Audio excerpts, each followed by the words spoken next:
नमस्कार, मैं अमित और आप देख रहे हैं आंखें न्यूज 24। आइए नजर डालते हैं आज के महत्वपूर्ण खबरों पर। नमस्कार, मैं अमित और आप देख रहे हैं आंखें न्यूज 24। आरक्षण के मुद्दे पर तेजस्वी यादव ने बड़ी मांग करते हुए तेजस्वी यादव ने कहा कि अगर कोर्ट ने आरक्षण के मामले को निरस्त कर दिया है तो निश्चित तौर पर हम सरकार से मांग करते हैं कि तुरंत एक कमेटी बनाया जाए। वह कमेटी पूरे मामले की समीक्षा करे और समीक्षा की रिपोर्ट के बाद तुरंत इस रिपोर्ट के आधार पर कैबिनेट में दोबारा आरक्षण लाया जाए, जिसमें 85% आरक्षण का आधार रखा जाए और तुरंत बिहार कैबिनेट उसको स्वीकार करे। उसके बाद केंद्र सरकार से अनुशंसा भेजे कि 9वीं अनुसूची में इसे डाले। वहीं आगे उन्होंने कहा कि नीतीश कुमार जब हमारे साथ थे तो ठीक थे और ठीक रहते हैं, जब बीजेपी के साथ जाते हैं तो वे उधर के हो जाते हैं। उन्होंने कहा कि नीतीश कुमार पर संगत का असर पड़ जाता है। जब नीतीश कुमार थे तो उन्होंने ही प्रस्ताव लाया था, हम लोग साथ थे, लेकिन अब नीतीश कुमार पूरे मामले पर कुछ नहीं बोल रहे हैं, चुप्पी साधे हुए हैं। वहीं हमारी मांग है कि तुरंत कैबिनेट में एक नया प्रस्ताव लाइए, उसको तुरंत मंजूर कीजिए और आरक्षण को 85% तक बढ़ाया जाए। लोगों को, बिहार के लोगों को संविधान दिवस के अवसर पर ढेरों बधाई देते हैं और आज बाबा साहब अम्बेडकर जो संविधान निर्माता हैं उनको हम लोग याद करते हैं जी, और पूरी तरीके से आश्वस्त करते हैं देश के लोगों को, बिहार के लोगों को, कि किसी भी कीमत पर संविधान और आरक्षण को बचाने के लिए हम लोग हमेशा खड़े रहेंगे। देखिए, आज बड़ा गंभीर विषय था। सब लोग, आप लोग जान रहे हैं कि महागठबंधन की सरकार जो 17 महीने थी उसमें हम लोगों ने आरक्षण जो है सीमा 75% बढ़ाया, जिसमें 65% EBC, OBC, SC, ST के लोगों का बढ़ाया और EWS 10% एज इट इज रखा। ये तब हुआ जब हम लोगों ने जाति आधारित गणना हमारी सरकार ने कराई थी, केवल 17 महीने में। और उसका जो रिपोर्ट देखेंगे जाति आधारित गणना का, तो 85% है जो बहुजन समाज है, लगभग जो है 85% है। तो हम लोगों ने आरक्षण जो बढ़ाया वो 65% किया, 10% EWS का रखा।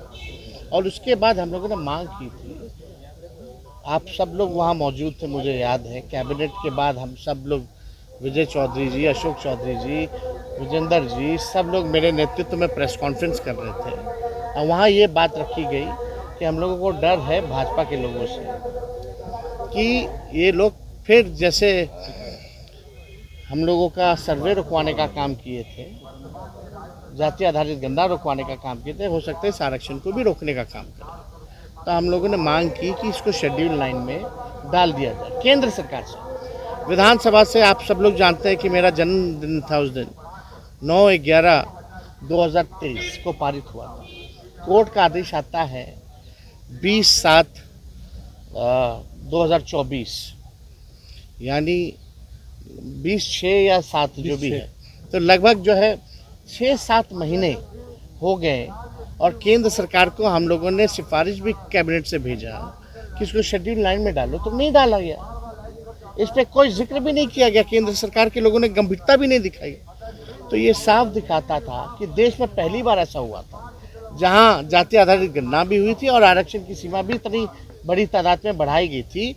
तो हम लोगों को था कि तमिलनाडु के तर्ज पे इसको सिक्योर कर लिया जाए, लेकिन केंद्र सरकार ने इसको निगलेक्ट किया, नकारा, और कोर्ट में कोई लोग जाकर के इसको रुकवा दिए। और ये रीज़न कोर्ट का आता है, कोर्ट का आदेश में, कि विदाउट स्टडी जो है इसको जो है किया गया है, इसलिए रोका जाए।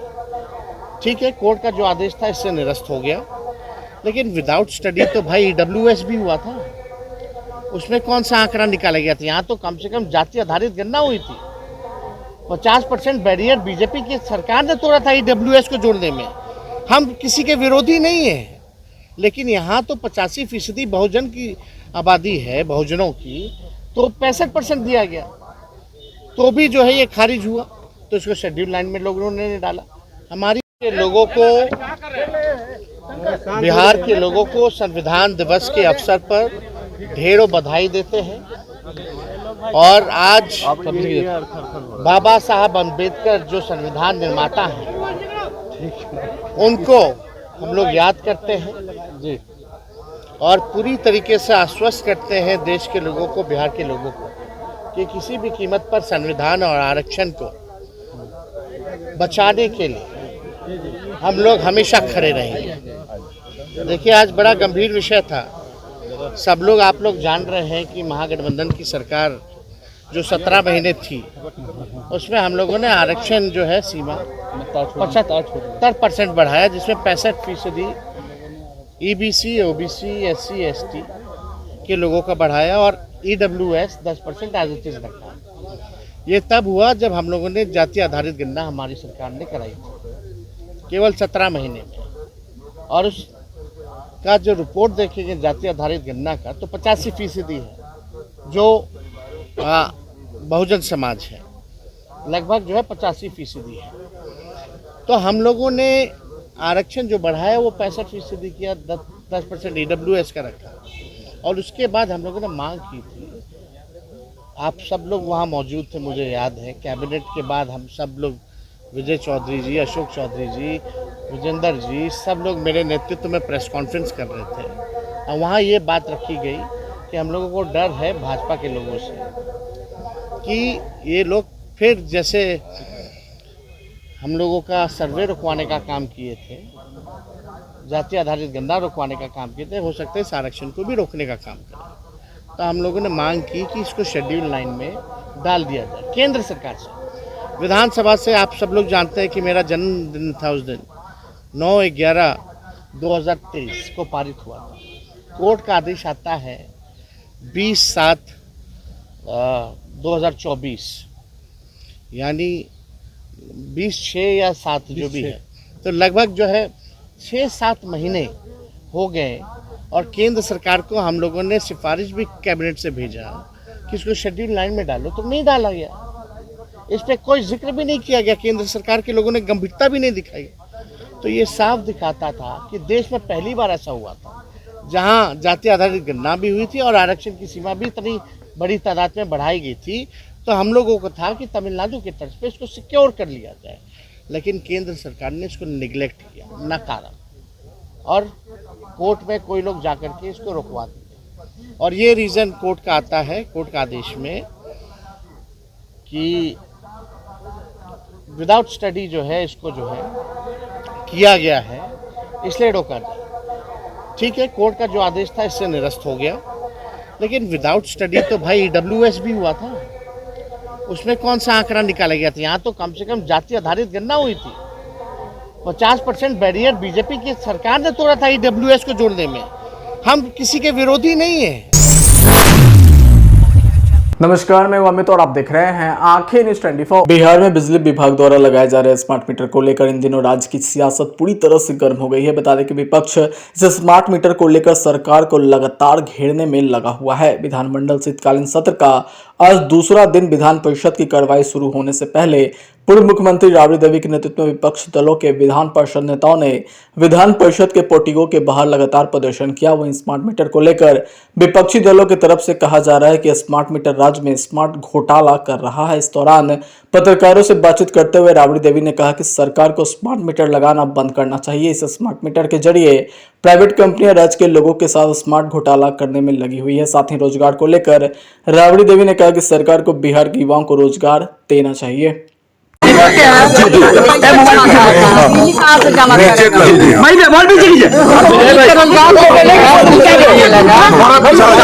लोगों के फायदे के लिए है ये मीटर, बहुत बड़ा घोटाला हुआ। बोलिए, सरकार कह रही है कि लोगों के हित में काम हुआ है स्मार्ट मीटर। लोगों कैसे किए?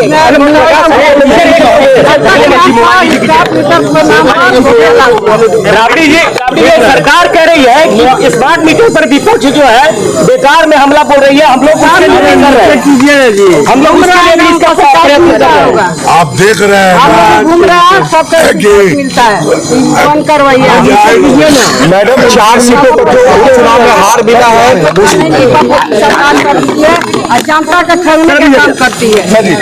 सत्ता पक्ष कह रही है कि आप लोग को 25 में कोई फायदा भी नहीं होगा सत्ता में।